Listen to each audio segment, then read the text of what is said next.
सुबह की बैठक के लिए लोग आना शुरू हो गए हैं। हमारे किसान भाई यहाँ मौजूद हैं इस वक्त। ये रास्ता है, ये रास्ता बाईपास से आता है और ये वाला अंदर कोट मोहल्ले से आता है। और यहाँ आकर रेडिएंट पब्लिक स्कूल आप देख सकते हैं, उससे बगल में ही ये आश्रम है।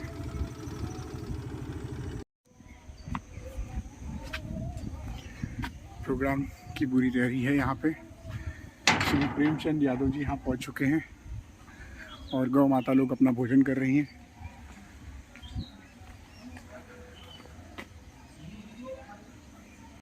यज्ञ का कार्यक्रम शुरू होने वाला है।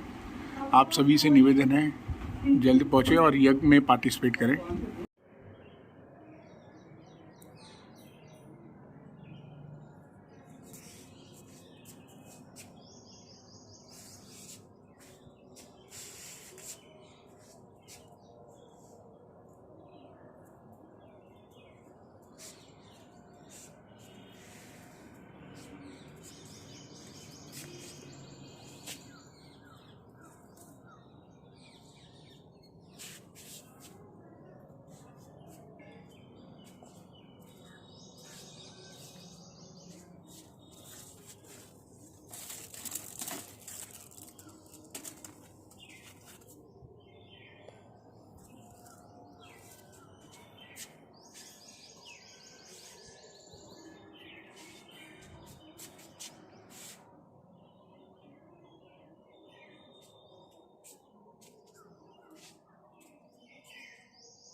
ये सब सरपुतिया, नेनुआ, मिर्चा, बैगन, करेला, टमाटर, लौकी, इसकी सब ये पौधे हैं और फ्लावरिंग इनकी हो रही है। इसके पहले कुछ सब्जियां ली जा चुकी हैं और ये दोबारा फूल रहा है।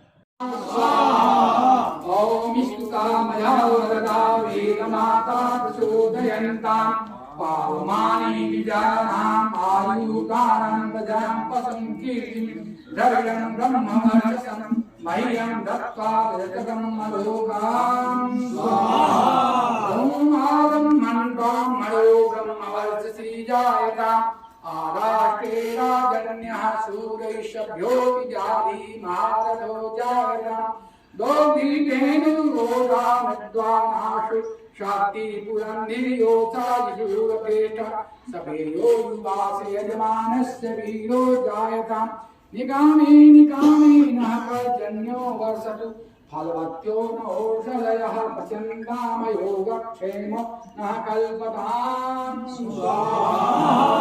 ॐ सर्वं मयि पूर्णात् स्वाहा। ॐ सर्वं मयि पूर्णात् स्वाहा।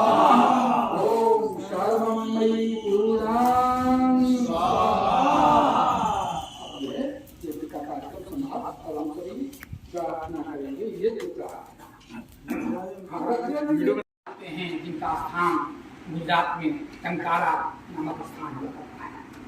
टंकारा कई बार जाने का मौका नहीं मिला। महर्षि दयानंद एक ऐसी व्यक्ति हैं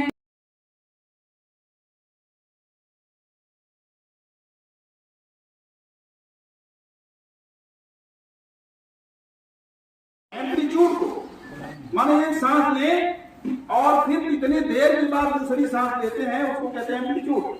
जैसे प्रत्यावर्ती धारा शून्य से मैक्सिमम से 0 वन साइड और इसी तरह से अलग चलती रहती है। तो ये जो उसकी ऊंचाई है, जैसे छत की ऊंचाई है, तो यहाँ से मान लीजिए ये आज का एम्पलीट्यूड कहलाता है। माने एक श्वास लिया और मैंने सिविल इंजीनियरिंग करी है। थोड़ा ना माइक पास लेके ना जोर से बोलिएगा। मैंने सिविल इंजीनियरिंग करी है सिविल।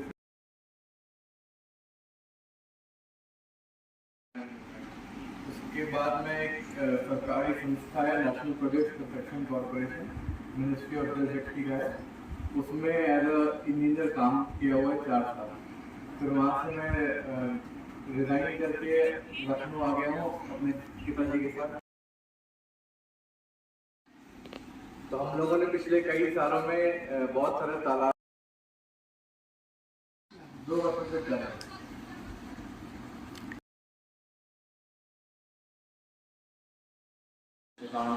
तो इस तरह से हमारा सच्चे नागरिक होने में नाते, भारतीय होने में नाते हमारा दायित्व है जो प्राकृतिक स्रोत है, प्राकृतिक जो संसाधन है, पहाड़ है, मिट्टी है, वायु है, जल है, नदियां हैं, तालाब हैं, पोखरे हैं, वो संरक्षित रहे। तो उसके कारण हमारा जीवन भी उसी पर निर्भर है, नदियों पर, तालाब पर, पोखरों पर, शुद्ध मिट्टी पर, शुद्ध वायु पर, शुद्ध जल पर। उसका हम संरक्षण करेंगे और अपने कर्तव्यों का पालन करते हुए अच्छी तरीके से उसकी देखभाल करेंगे तो आने वाले समय में हमारे लिए ही वो काम आने वाले हैं। महाराज जी का हासिल वचन लेते हुए डॉक्टर राजेश तिवारी जी हैं, राकेश पांडे जी हैं, बगल में काफी अच्छी और सनातन धर्म के अनुकूल बातें जो है अपनी योगाचार्य जी बता रहे थे।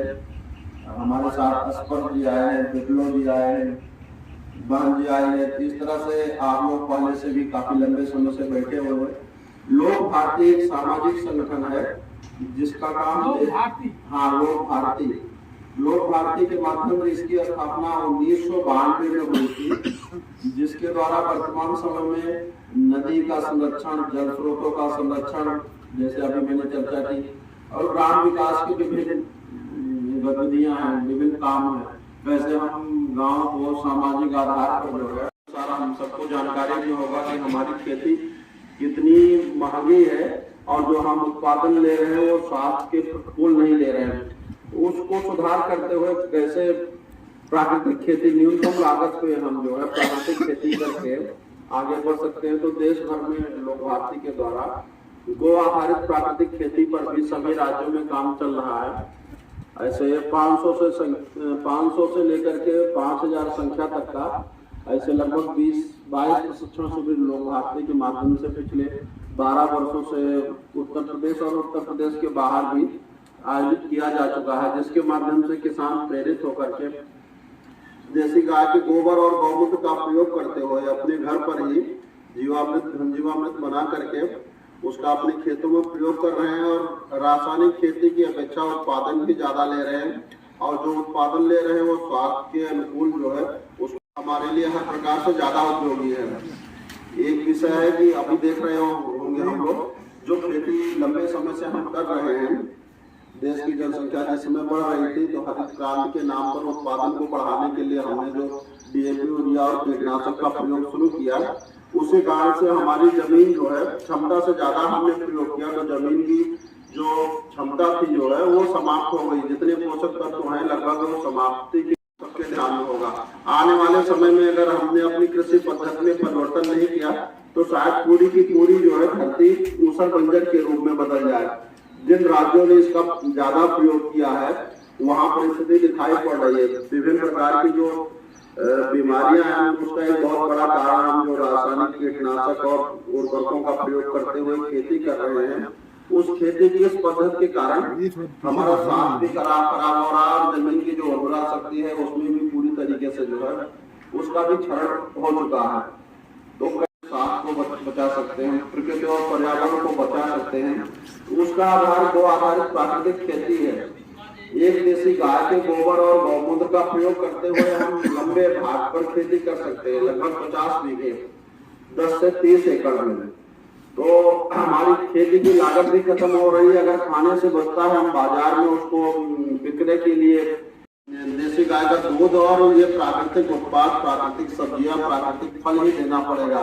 ये अपने आप गौ माता की भी रक्षा हमारी हो जा रही है हम कितना भी जो है सनातन धर्मावलंबी हो, कितनी भी गौ माता की जय बोले, लेकिन गौ माता को जय जिस बात से होनी है अगर उस पर अनुसरण नहीं करेंगे तो केवल नारे से या अच्छी बातें करने से कि गाय का संरक्षण होने से प्रकृति का भी, तो जल संरक्षण की दृष्टि से अभी 9 वर्ष तथा पिछले महीने में 22 मार्च से लेकर के अभी अक्षय तृतीया 23 अप्रैल को था। एक महीने तक लोक भारती के द्वारा पूरे देश भर में जल उत्सव का आयोजन किया गया। यहाँ आजमगढ़ में भी कुछ कार्यक्रम हुए हैं। लोक भारती के द्वारा एक मासिक पत्रिका का प्रकाशन होता है, आजमगढ़ की गतिविधियां उसमें भी प्रकाशित हुई थी। अभी इस महीने की जो पत्रिका आई है, इस महीने भी यहाँ आजमगढ़ की गतिविधियों का प्रकाशन उसमें हुआ है। पत्रिका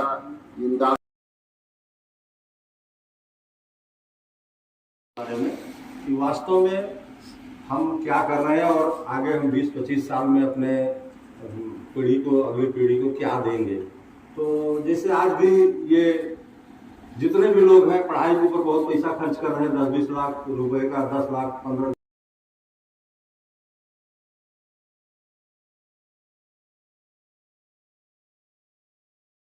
करना चाहिए।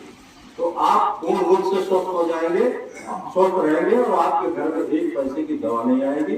और अगर आपने प्राकृतिक खेती करना शुरू कर दिया, एक गाय आपके घर में आ गई, गाय के गोबर गोमूत्र से आपने सारी व्यवस्था शुरू कर दिया, जो प्रकृति का संसाधन है, जो प्रकृति का आदेश है, उस हिसाब से अगर आपने चलना शुरू कर दिया तो मेरा एक दावा है कि आपके घर में एक पैसे की दवा नहीं आएगी और पूरा परिवार स्वस्थ रहेगा।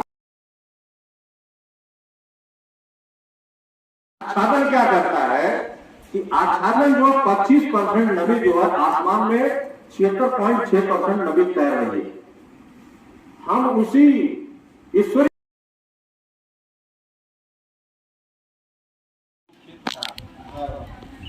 क्या शीशा वगैरह पाया जाता है, तो क्या वो विदेशी नहीं पाना चाहिए? ऐसा 2000 से लेकर के 2012 तक जो है उस विदेशी केंचुओं को जो है हमने लगभग लाखों किसानों को उत्तर प्रदेश उत्तराखंड के अधिकांश जिलों में गए हैं उसको वर्मी कंपोस्ट करने के बारे में वो प्रेरणा देने के लिए कैसे हम केंचुओं की खेती करें।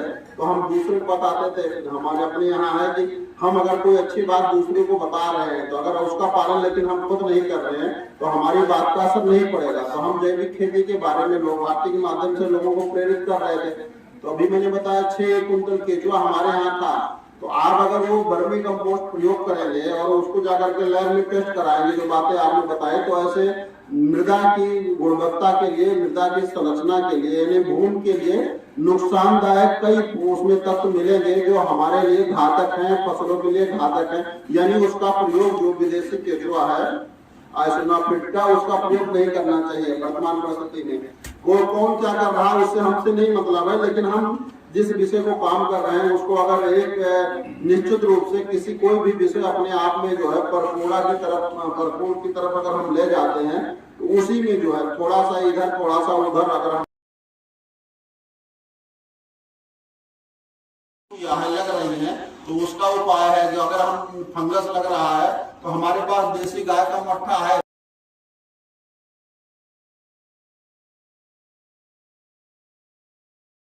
उनके कार्य में सहयोग करता हूँ। हमने 200 साल में विगत प्रकृति का बहुत शोषण किया, जिसका खामियाजा हम भुगत रहे हैं।